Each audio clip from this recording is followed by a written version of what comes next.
Welcome to Meet My Mutual with Sarah and Ava. Pour some wine, light a joint, or don't, and meet my mutual.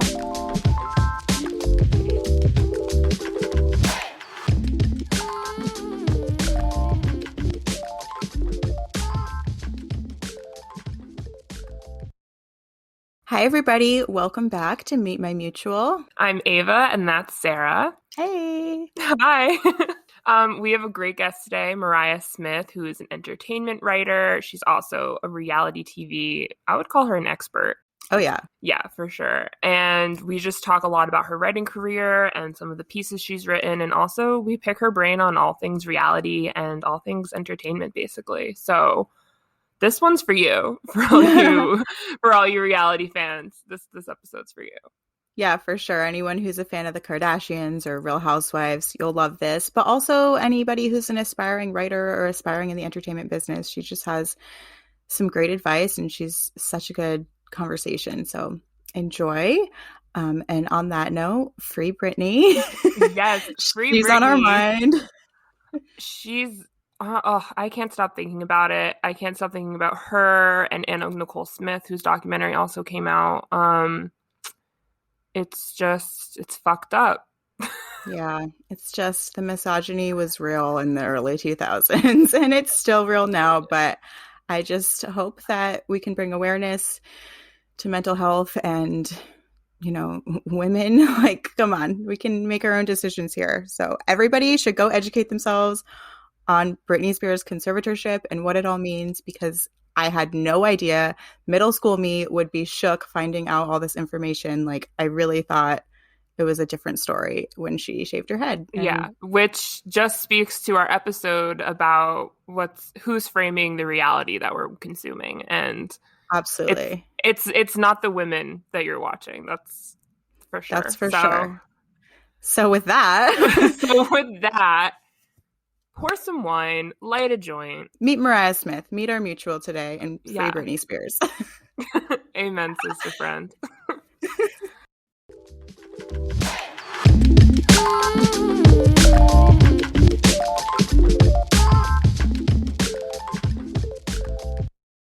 So our guest today is writer, comedian, and podcaster Mariah Smith. You may know Mariah as a writer from the Fox sitcom Outmatched, or from her articles in the New York Times, Time Magazine, Vice, and more. In addition to being a writer and comedian, Mariah is the creator of The Cuts, Keeping Up with the Kontinuity Errors, where she tracks all of the continuity errors and calls out a lot of the bullshit in Keeping Up with the Kardashians. So, is that all true? Yes, it's all true. Well, let's go back to the beginning a little bit, Mariah. Can you tell us where you're from and a little bit about when you started writing? Yeah, so I'm from St. Louis, Missouri, and I sort of like fell into writing as an accident. I work in TV, and when I was fresh out of college, I was not interning, I was production assistant-ing. I was a PA on a show in New York called Best Week Ever. It was the reboot. And I, like, as a joke, well, on the show, I was tasked with watching Keeping Up with the Kardashians and the Steve Harvey Show. Those were like the two shows I had to pull clips What a from. task that is. Yeah, that was, the Steve Harvey Show almost killed me because I hate that man. But I was watching a lot of Kardashians, and like I had watched it growing up and all that stuff, but I kept noticing the continuity errors, and I was like, let me, as a joke for my friends, track all the continuity errors in one episode. And I put it online, I put it on Tumblr, and I was like, okay, 5 of my friends are going to look at it. But by the end of the week, 10,000 people had looked at it. And I was like, oh, I guess I have to do this again. So I kept doing it. And then eventually I started getting paid to do it. And then I was like, oh, I like writing. Like, writing's fun, which I don't know why I was surprised, because I went to Sarah Lawrence College, where the curriculum is 99% writing, no matter what your concentration is.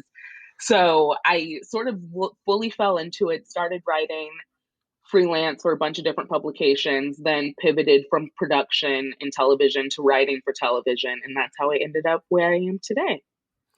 Wow. I had no idea that Keeping Up the Kardashians or Continuity Errors was like your first writing assignment. Yes. And I gave it to myself. Okay. Yeah. And Yeah. it was Be your like own boss. Yeah. a happy little accident too. Yes, That's awesome. yes. So, I mean, you kind of touched on this, but like, when did you know, like, okay, this is what I'm going to do, like, period, like, writing is for me? I think when I started getting paid for it, like whenever I could, because it came so naturally and easily, and I was like, oh, I can make money off of something that takes me not too much time, is fun, and is something that's engaging that I want to be a part of. That was sort of like the aha moment of this could be something that sticks for the better. Money helps. Yes, Yeah, yes. money I was always like- helps. It's like, oh wait, I can do this and get paid, Right? Then let's keep going. right? I mean, that's what everyone on OnlyFans has been saying. I know, right? So They're the right. system works. Yeah. Yes. So we want to talk a little bit about your article in the New York Times last year called Yeah. I Quit Friendships Regularly, where you talk a little bit about ending friendships that just don't really feel right. Can you elaborate on this idea of the Last Supper and what inspired you to write this piece? So I sort of coined that term because I used to be so like against, or not against, but very anxious to quit friendships or be like, you know what, I might as well stick it out. They're a terrible friend, but who cares? You know, there could be worse. Because it's so nerve inducing and nerve wracking to someone you've spent so much time with. Like, it's a relationship. Like, it's so much a part of you. But I realized that there was this pattern of me going out on what I now call the Last Supper with people, where it's like our final night out drinking, our final dinner together, where I sort of realize a switch goes off in my head, like, this is our final time hanging out. And it is sort of a cop out because I don't have to send a text or have a conversation of being like, listen, our friendship isn't working out anymore. You just sort of fade away into the distance, where you have one last pretty good memory, and that's enough to sort of keep that person satiated until they realize, oh, I haven't spoken to Mariah in a year. And then they're like, oh, I hope she's doing well, peace and blessings, and then you move on. It's Right. like what is that thing called? The Irish goodbye or something? Yes, Or the Irish yes. exit. It's like that. What is Yes. that? The Irish goodbye of friendships. It's like when you're at a bar or something and you just leave. Like, you don't tell anybody. You just go. You're done. Yeah. Yeah. Love Wait, that. that's amazing. So, I mean, would you equate it with ghosting?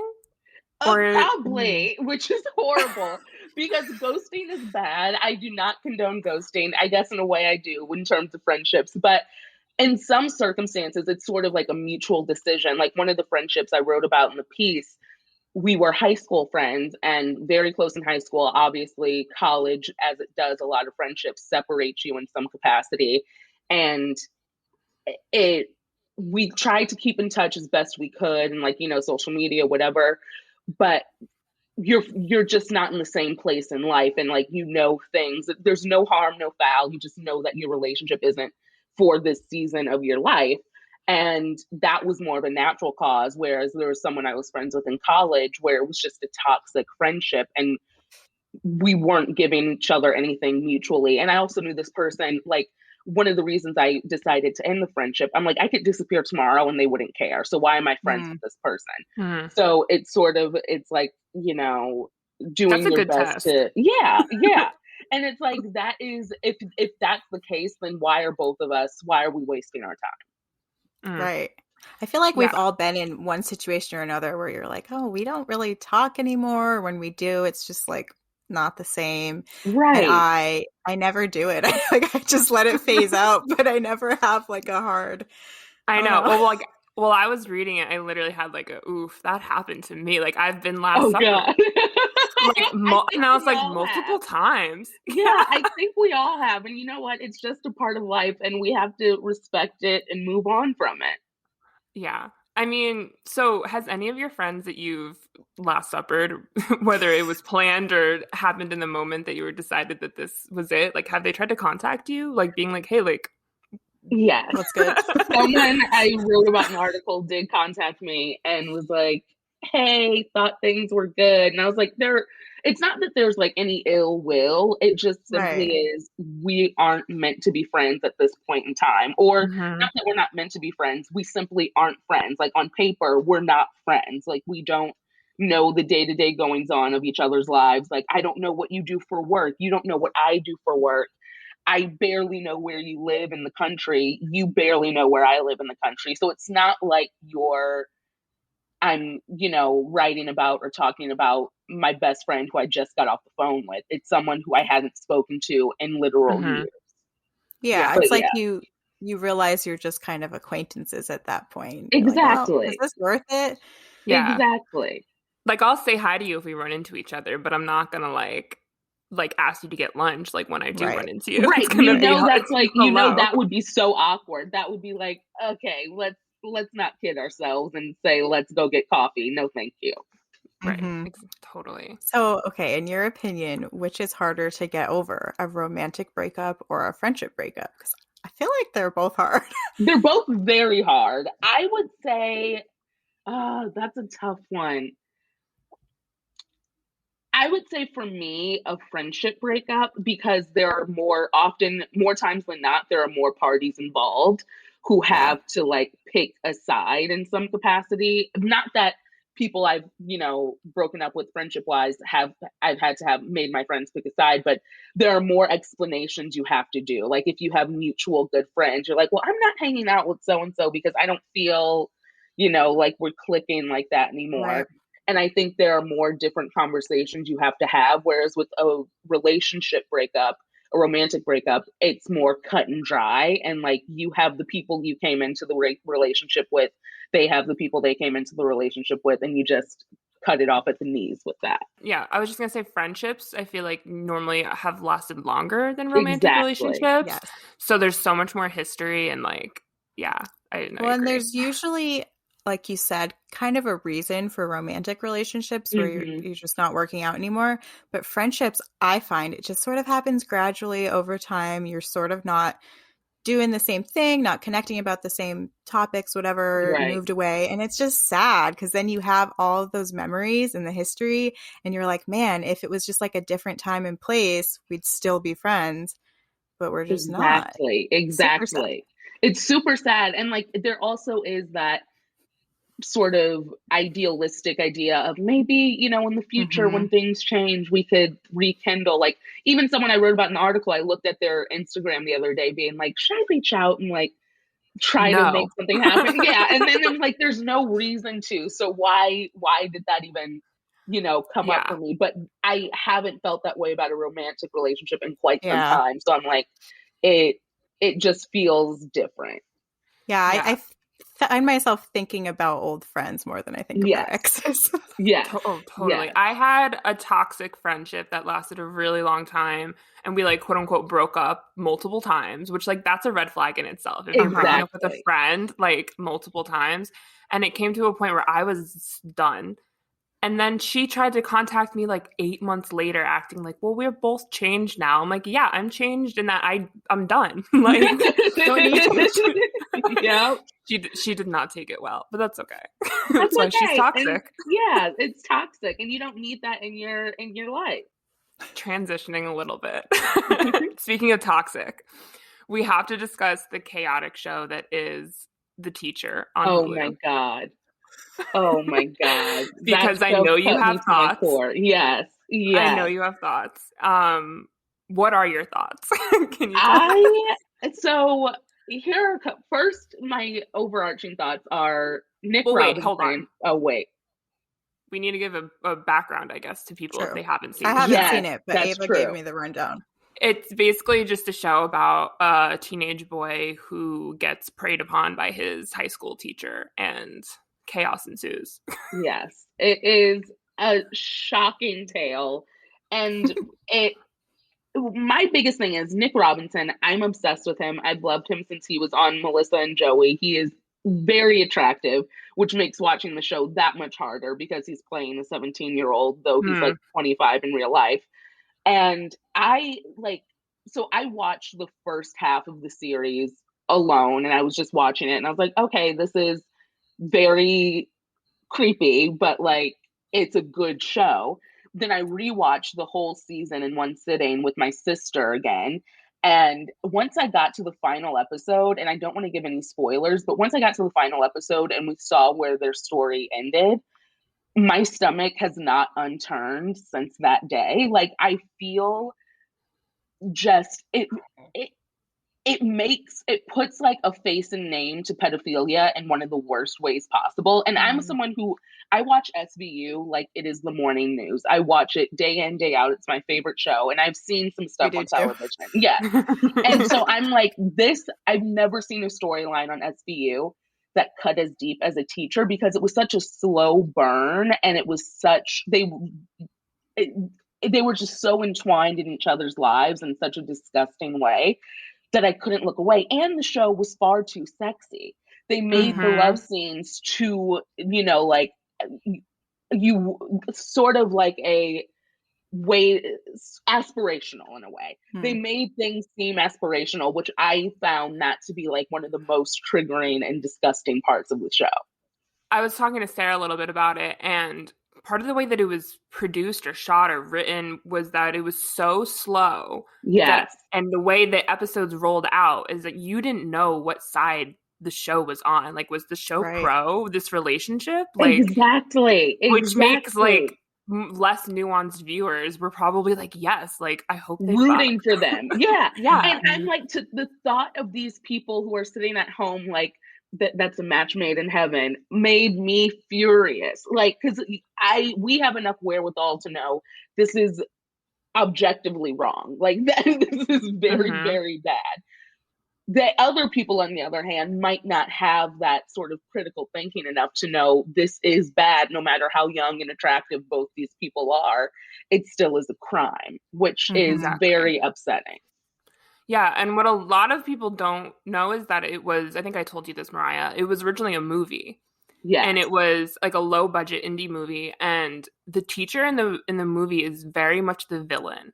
Like you don't like her the entire time, and she kind of has like a mental breakdown and like freaks out and like stalks him. Oh like, my God. And that definitely is not the show. Exactly. So I just thought it was very interesting. To watch the movie. Yeah. I really want to watch the movie, but I'm so scarred from the show that I don't know if I can go there. Yeah. So, it's a very different tone. Again, I haven't seen it, but I get the premise, and I was having a conversation with my friend recently who's a man, which I feel like is important because he agreed. And I was like, we were talking about one of these real life women who was like arrested for predatory behavior as a teacher. And I'm of the opinion that there's probably so many boys out there that are potentially put in these situations and don't even realize that they're bad because of the way that young boys are taught to aspire to sex and like, oh, like she's hot, so it's okay. And I don't, no spoilers, but I feel like in real life, you probably don't realize that until years later when you're aware of, the problems with that relationship. But Sarah, did you write the show? I know, right? It sounds like you watched the show. I didn't. It's just sad. With girls, it's so much more noticeable. I don't know why we do it that way, society. Fuck you. It really is that way. Yeah, because it's like these boys, even in the show, they're like, yeah, our teacher's hot, like, and more proud of an accomplishment rather than realizing that you were preyed upon. Yeah, it definitely takes, it definitely takes guys more time to realize that like it was a fucked up situation and not love. Yeah. Jeez. So you think, I mean, you kind of said yes to this already, but like you think the relationship was too romanticized? I really do. I I think that they could have toned that down a lot. I think that like the angle they were trying to get was trying to like put us into his and like their bubble, and it worked, but it shouldn't have lasted for like 5 episodes that we were in their bubble with them. So long. And then like, it when could have been a 1 episode thing. When that bubble burst, it made it feel so much more sickening because you are involved in so many of these little details. Like when that whole episode when they are at the cottage or the cabin, did not need that episode, but unfortunately it was there, and unfortunately we had to watch it. I was watching it going, this is cute. Like, and then I was, this is not cute. This is not cute. This is not cute. This is not aspirational or admirable in any way. This is a crime. Wow. Yeah. Wonder if that was the point or if it was just too much. It's hard to say hard to what tell. exactly they were thinking. Yeah. But, Yes.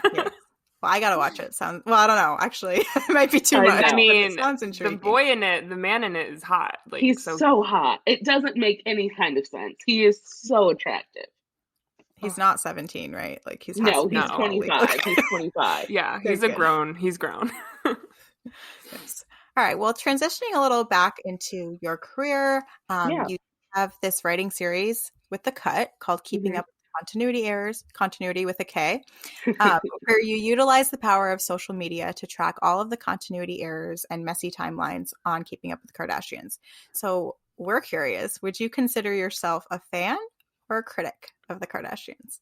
I would consider myself a fan because, like, in anything, because I write about a lot of celebrities and a lot of TV shows, and anything I write, my one rule is that I would put it in an envelope and send it to whoever I wrote it about, because, like, I'm not here to try to tear anybody down. Like, the whole reason why I started the column is because I basically am nosy. And when I was a kid, my parents called me Harriet the Spy because I would want to know everything about everything. So for me, it's like, yeah, it's like, it's a way for me to get a deeper look at the psyche of the family in some way. So I would consider myself a fan. I think that, like, they are a very unique and current celebrity, dynamic within among them. So I think that that's something that should be studied and praised and looked at with respect, because they changed the game for celebrity and they changed the game for influencers and influence in business. And I think that that is admirable. Yeah, I think whether you love them or hate them, you can't ignore them. And that's right. kind of their brand. Right. Yeah. So what has been the biggest, like, what the fuck continuity error that you've tracked that casual viewers would just be so shocked? I this isn't necessarily a continuity error, but it is something that always stood out to me. It's from Life of Kylie, which I also covered, but she's I think she's in Peru, and she goes to see a shaman, and she's I've seen it, with her. unfortunately. Yes. Yes. She's there with Chris and Jordan Woods when they were still friends. And Kylie asked the shaman a question about, like, love or something about her current relationship. And the shaman says, I see it. He's inside of you. The love is inside of you. And I remember shortly thereafter, the rumors of Kylie's pregnancy started, percolating. And she eventually had Stormy the year later in February.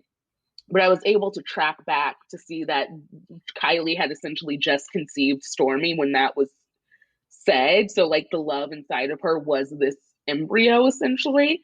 Mm-hmm. And so tracking back, unfortunately, through her alleged cycle and what had to have transpired the weekend before she went to Peru to then conceive a child, that probably was the most shocking thing that I discovered, because I'm like, why did I even do that? But I couldn't stop myself. Wait, so do we know where Stormy was conceived? It was, it was in either DC or Baltimore, because Kylie went to visit Travis. She was doing business on the East Coast, and then she went to another city to visit Travis. And then, shortly after, she went to Peru. Wow. So. I'm just impressed. Yeah. That took work. Yeah. Also, rip Jordan and Kylie. I know. It's so sad. It's so sad. That whole Jordan show was like a weird. That whole show was like a weird send off to their friendship. Like they stopped being friends like right after. Yeah. It was like a time capsule of their friendship. It was very bizarre. But you saw how, like, toxic it was. Like, like, Jordan didn't want to be there anymore. She was like, get me out. Yeah. So I've recently been addicted to watching The Hill star Whitney Port. Mm-hmm. She has a YouTube series where her and her husband, who she met on the set of The City, the spinoff of The Hills. He was a producer, and they, like, had, like, a love affair, like, off camera. And they rewatched both series, both The Hills and The City, for the first time, and they react to it in real time and break down like which scenes were fake, which scenes were probably scripted, which scenes were like ADR, like the audio wasn't really said there. So can you imagine the Kardashians doing something like this like 15 years from now? I think they have so many episodes that it would be nearly impossible for them to do something like that and for them to remember everything. Like, they've done 20 seasons and a lot of the episodes are 15 to 20 episodes long and like hour-long episodes. So I think that it would be a blessing if they ever were to do something like that, and definitely very wanted and would break the internet. But I think that it would just be, they would have to go through so many different files and notes to get, accurate information on what happened during filming of that episode. But it would be a beautiful dream, but I doubt it will ever come true. Right. I could see them doing like a special, like 2-hour special with the best of episodes or something and doing like a highlight reel. Yeah. But I also don't know if they have it in them to admit that all that shit, like some of it was fake or whatever. Like, I feel like they're just like, the brand is like, I know, like I feel like Rob would do it. Like Rob would be like, yeah, or Mason. Mason is gonna come out with a podcast or something. Oh my God, I'd love a podcast from the kids. That would be great. That would be so awesome. I wonder if they'll have all the kids will have their own show. Oh my God. We'll see what happens with Hulu. I'm excited to see how that's going to differentiate from the Keeping Up. Yeah. So, do you think it's better to enjoy reality shows for what they are, or and like not really care whether it was highly produced, or do you think it's better to fully understand, like, quote unquote, how the sausage was made? I think both. I think if you have an understanding of how the sausage is made, like, you get that, okay, you can't take everything on its face. But then also, I like love reality TV. I love the Housewives. I love 90 Day Fiance. I love all of it. So it's nice to sit back and even now, like, sit back and watch an episode of the Kardashians without having to think about work. Even though I know, like, oh, they reordered some things to make the storyline fit. But I think that it's, if you have an understanding to know that, like, okay, like when you're on Instagram, not everything you see is real. Majority of it is not. If you have that sort of nugget in your head, but you can still enjoy what's put in front of you, I think that's the best case scenario. Yeah. Yeah. I agree. I was listening to a podcast and like some actor got asked a question, like a very similar question, like, oh, like, can you not enjoy film and TV because you know how everything is like done? And he's like, yeah, it can be kind of distracting. Like when you're watching something, you're like, oh, like, yeah, like I know that had to, I don't know. Right. I'm not doing it well, but no, I know what you mean. Yeah, I love hearing like behind the scenes stuff. Like I love Me hearing too. like, oh yeah, like that audio was not said in that scene, or like that's like did you watch The Hills? Yes, a long time ago. Yeah, so The Hills is an interesting rewatch because at the time it was so new that we didn't know that it wasn't real. Right. And now it's like so obvious. Like it's so obvious. Like the husband. Back. Yeah. The husband that Whitney Port is married, the guy that Whitney Port is married to, he is just like, if their face isn't in the screen and something's being said, they did not say that there. Like that, it's just which straight I up think like is recorded like so somewhere cool else. to know. So I'm like, that is important information. Yet I can still enjoy what's going on. Exactly. Right. No, that's a good point.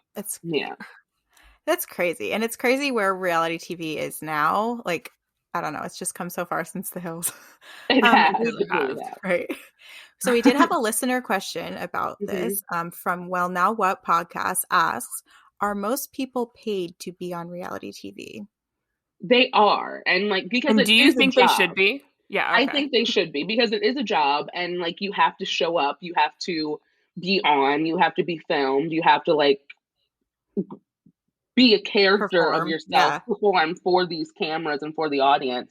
So they are paid. It varies for show, because like allegedly some housewives make like $1 million an episode, but then some will make like 20,000 an episode. It just varies drastically depending on what show and your seniority on that show. Yeah. In the rewatch thing I'm watching, they say like it was like they would film Monday through Friday.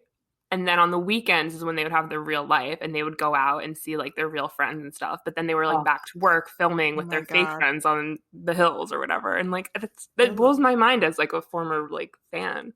Yeah, and you're like, it sort of takes the joy out of it a little bit. You're like, oh man, especially when you loved something back in the day and then you learn, you know, really how things went down later. It is a little bit, that's a little bit, you know, depressing.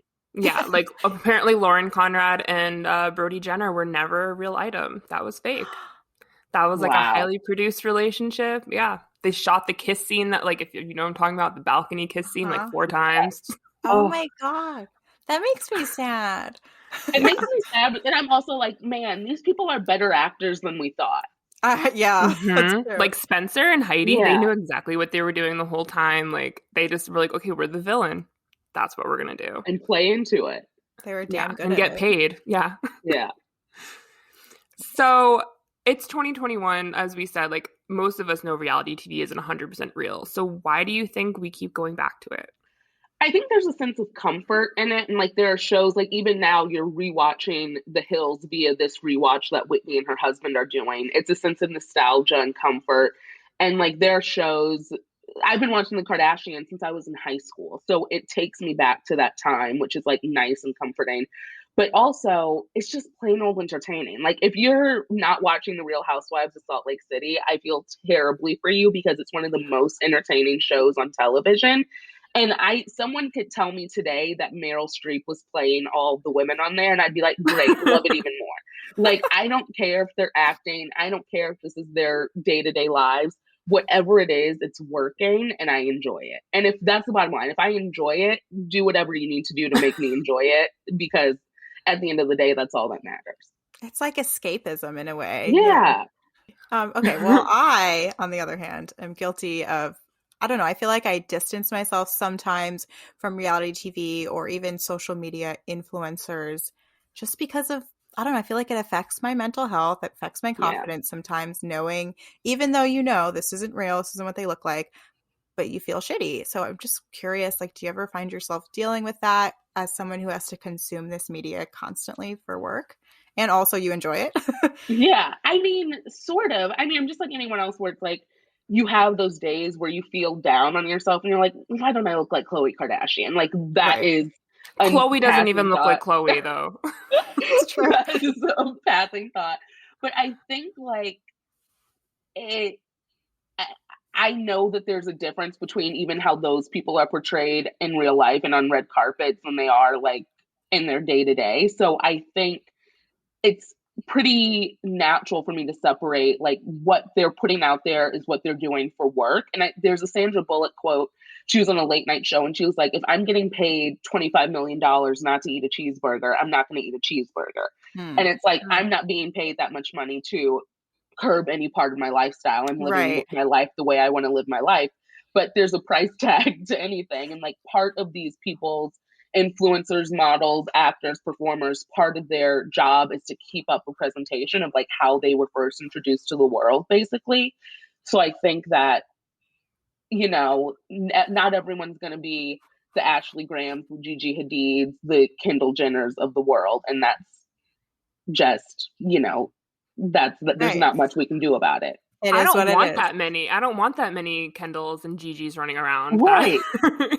I think that would be too much. I think also part of it is like you don't feel that way when you're watching. I mean, you might like a regular network TV show or like something on Netflix or something because it's supposed to be fake. Like you're watching it and you know that it's fake. But when you're watching the reality TV, you're like, why does my hair not look like that every single day, just on a daily, whatever? And it's like, well, they're getting their hair and makeup done before they film. Yeah, they get the same prep as those regular shows. Yeah, you're right. Yeah. And it's like, that just isn't in the cards for me at this moment. No. Yeah, in the rewatch that I was watching, Whitney says like, oh, you can see when Sorry, my cat's using his litter box. Yeah. But Oh, Whitney can't hear it. Whitney says you can see when we started getting our hair done, when they started paying for like our makeup to be done. Like we look Wow. like celebrities. Like as opposed to like the first season, they have like bleach blonde hair and like thin Yeah. eyebrows and like, you know what I mean? And then all of a sudden they're making money and like Heidi's walking around with like shopping bags on both of her arms. Like she's fucking so celebrity funny. now. Yeah. And Yeah. I guess it Wow. is nice that there's stuff like that now, and with social media, I think there was a little bit more transparency around like the fact that this isn't necessarily reality. But yeah, growing up, it was always a little bit, we didn't know. Like we thought that was real. We thought it was Yeah. what we saw was real. We took it for face value, Yeah. unfortunately. Mm-hmm. That's crazy. So you recently launched your own podcast called Yes. Spectacle, an unwritten history of reality TV.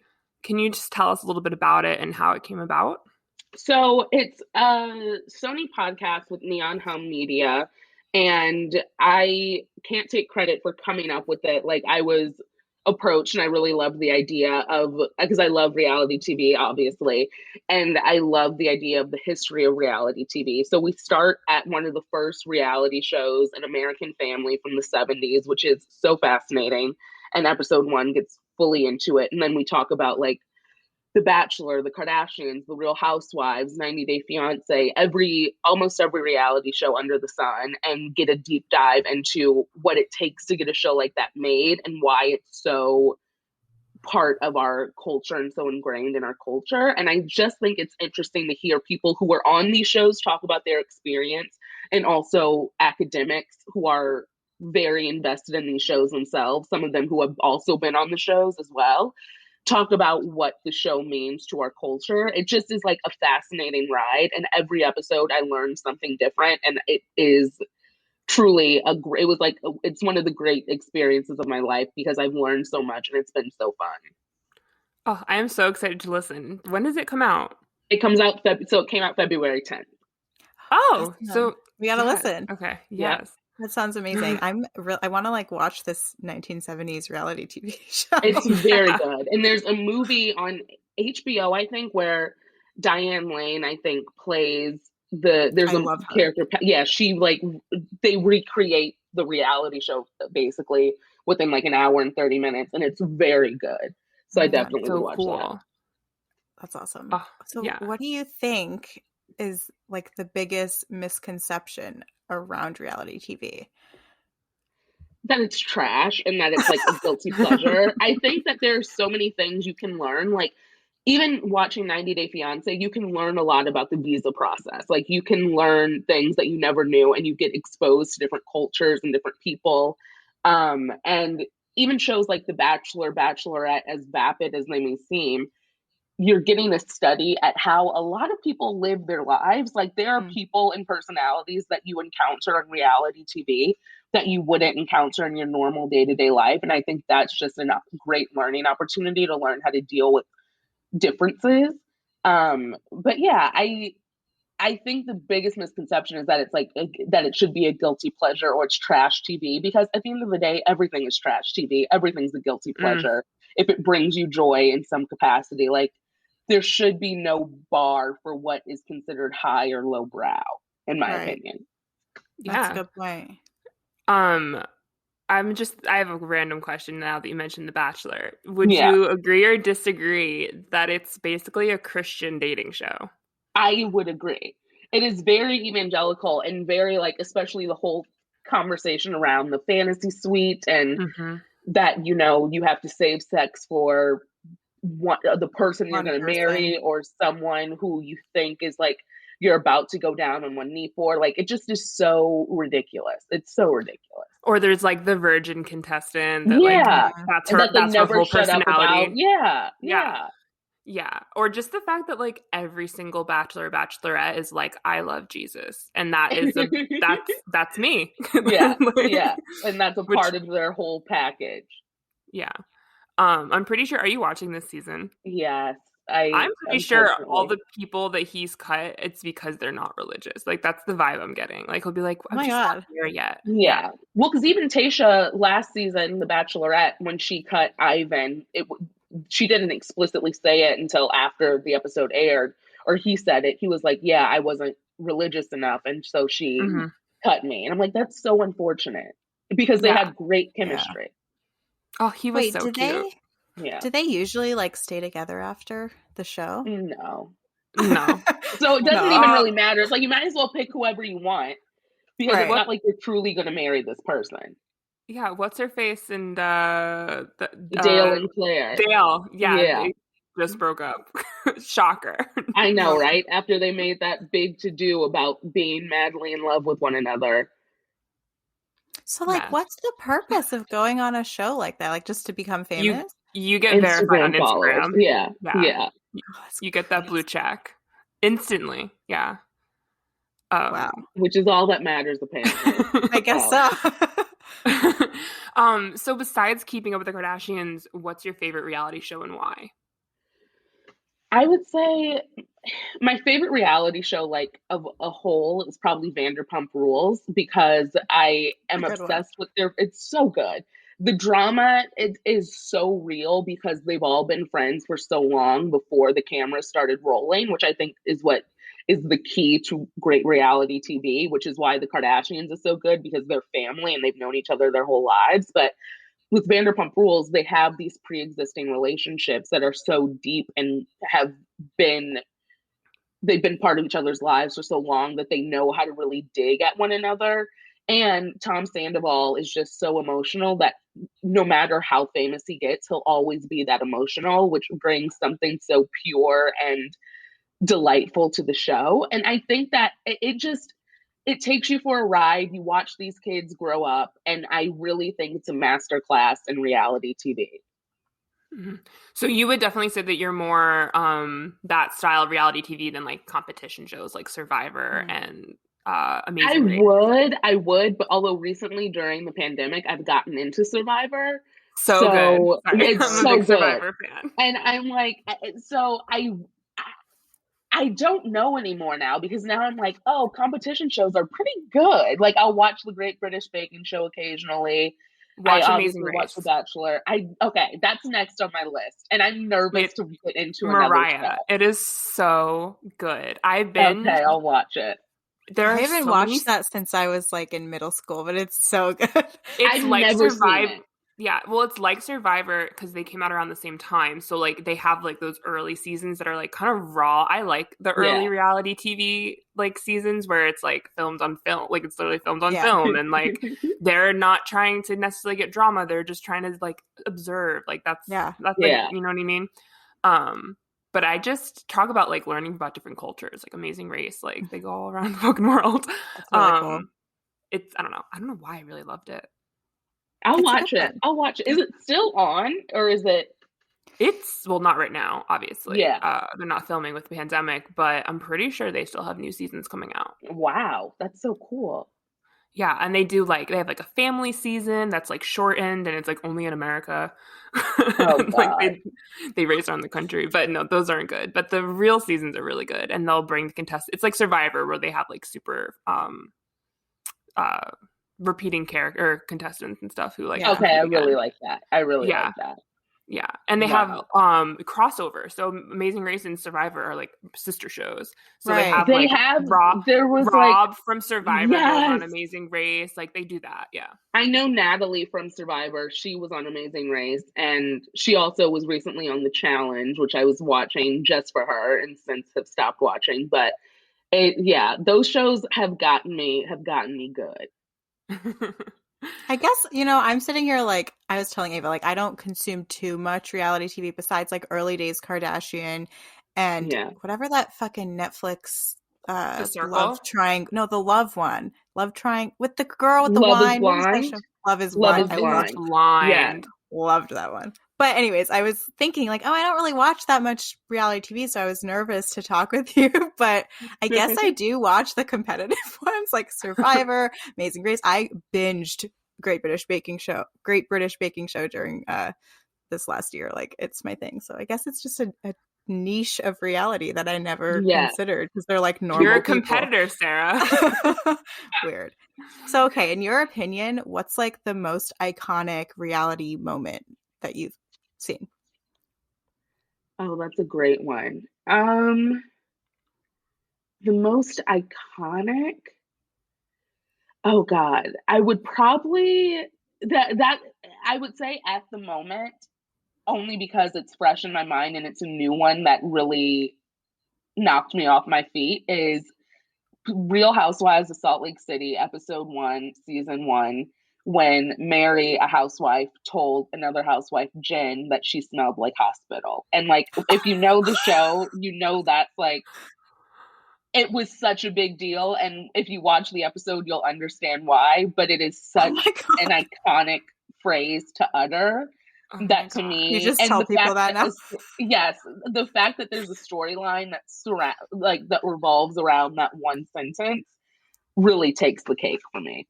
That is so funny. That just is such a distinct smell. Exactly. Like you know that smell. Yeah. Exactly. I love that. Man. That's funny. So do you have a favorite bit of reality TV trivia that you love to share with people? What's a fun fact about the Kardashians? That one of the first episode was, or the thing that sold the show was Kris Jenner took a film camera herself and filmed the family and took that to E! Because the series was supposed to be a filler series, like a show fell through. Mm-hmm. And Kris was like, why don't you try it? Kris and Ryan Seacrest were like, let's try to put something together. So they went together and filmed the family themselves. And that's what sold the show, which I always think is fascinating. So I'm like, wow, what must have been on that tape? Yeah, I want to see that footage. This show. Yeah. Wow. I didn't know that. Kardashians, the lost tapes. I want to see it. That'll come out in like 20 years. I love the E! reality shows, like Girls Next Door. I was obsessed with, and oh my God, I forgot about that. Loved that.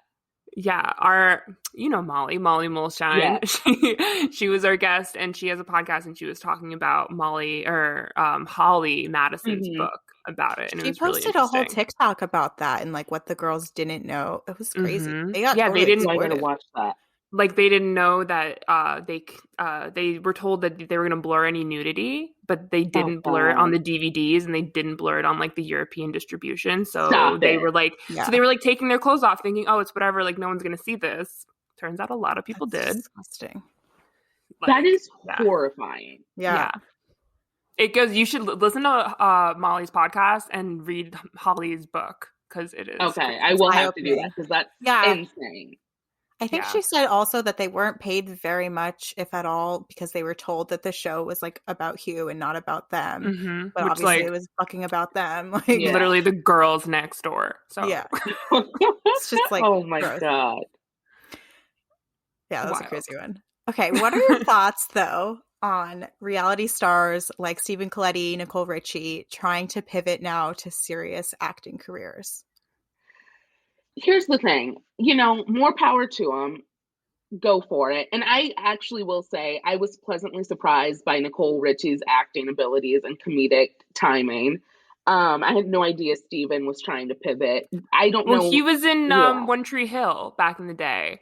Oh, really? Yeah, he played Chase. I'm a big One Tree Hill fan. He played Chase. And then him and the actor who played Nathan on One Tree Hill just wrote, produced, and financed their own like indie show that's on Hulu that people should watch. There's like one season of it. It's like kind of crazy and like give it a watch. It's called I think it's called like We're Doing All Right or something, or We're Not Doing All Right. Oh. It's very meta. They like play like a spoof on like the Vampire Diaries actors and like, but they're kind of playing themselves. Right. Wow. It's set in LA. Do you have a visitor? Yeah, my dog just jumped from behind the couch. I hope he doesn't start barking. Yeah. Oh, it's all good. My dog constantly interrupts us. Well, you heard my cat taking a shit, so. All animals are welcome. Yes. Would you ever be on a reality show? And if so, which one? At this point in time, I would have to say no. Only because, don't get me wrong, love the attention. But I think I would get frustrated without having like total control of how I was being portrayed on television. So no, but if I were to be on a show, it would have to be something similar to the Kardashians with me and my sisters, because those are the only people I'd want to like go on that journey with. Your sister wrote a question in. I don't know if it's an inside joke. Oh, what did she I don't write? know the meaning behind it, but your sister Lauren just wants to know why you got an iPad when she told you not to. Because I am my own person. That is why. Oh my God. Yes. My family did not want me to get an iPad. I went rogue, got an iPad, and it has become a point of contention, unfortunately. Good for you. Yeah. Thank you. Thank you. Yes, but the Smith sisters need a reality show. We'll see. I agree. That would be like the most fun kind, like just one with your closest friends or family or whatever, and you can just like, you know. I'm like over here, like I want to go on Survivor. Like that would be, to me, I wish I had the guts to go on Survivor. My biggest fear is like when I read the horror stories of what happens after the show, when they're like, I got a serious bug and I was in the hospital for weeks, or like, stuff like that. Or like my finger is really infected from that cut that they said was fine. Yeah. Oh my God. I'm like, that to me is the only thing that's stopping me. Meanwhile, I'm over here like, I don't want to be on Survivor because I'll have a full mustache if you leave me on an island. Exactly. I'm not ready to commit to that. I'm pretty sure a lot of the girls get like laser and stuff. Like they have to. They have to. Yeah, because I don't think they're given a razor. I know that they have like, I'm really into Survivor and I would read all the trivia. Like I know they have like a whole stash box in the woods somewhere that's off camera where like their toothbrushes and tampons and stuff are stored. Oh, so, like, great. Tampons. I wonder if they have. Yeah. Yeah. A girl from my high school was on Survivor. What'd you say? A girl from my high school was on Survivor like 4 years ago, maybe. She got a lot of Instagram followers from it. A boy in my town, his dad was on Naked and Afraid. Oh my God. What? Now that's embarrassing. Right? But he was like not embarrassed at all. He was really proud about it, like really shared it with the whole school. And I was like, your dad is naked. I would never, ever. Oh my God. I would be mortified. It'd be freeing. Is to see your dad on Naked and Afraid? No, oh my God. Oh. That would not. No, that's funny. Okay, wait. So do you think that reality TV is going anywhere anytime soon? Do you think? Absolutely not. Yeah, I would agree. It's here to stay. And in fact, it's just going to be more and more and more and more. It probably will overtake scripted television at some point, unfortunately, but it's here to stay. Definitely. That was a hard no. Yeah. It's not going away. She's like, that's my money. I know, right? She's like, it better fucking It better not go away. It's not. So I guess just to wrap things up a little bit, what advice would you give to aspiring entertainment writers that you wish you heard when you started? Oh God, I would probably say one thing that I always live by is like, first, publicize yourself. Like, put your links out there, show people and tell people what you're doing. And also, if you're interested in something, at least 5 other people will be interested, and they'll each know 5 people who are interested. So put yourself out there and don't be afraid of people not clicking that link, because some people will, and that's really all that matters. Yeah, it just takes one person who clicks it. Yeah, exactly. Everything, you know? Exactly. You're total proof of like there being these kind of niche areas that you can dive into and talk about, and it can turn into this whole world. It's crazy.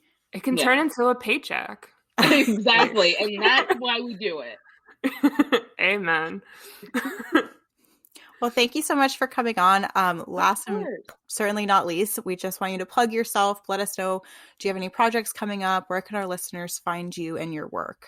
Yes, so you can find me on Twitter at Mariah, MRIAH, and on Instagram at Mariah.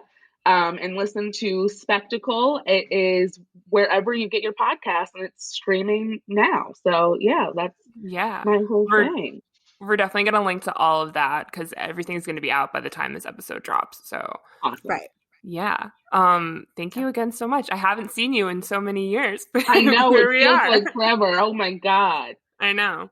Well, I hope you come back to New York when this is all over. Me too. It's my biggest dream. All right. Thanks, Mariah. Thank you. Bye. Have a good night. Bye.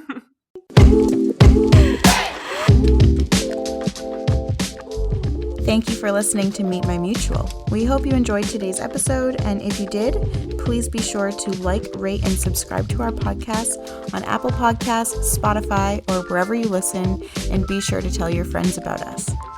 We welcome you to connect with us on Instagram, Twitter, and Facebook at Meet My Mutual. Thank you so much for the support. We'll see you next time on Meet My Mutual.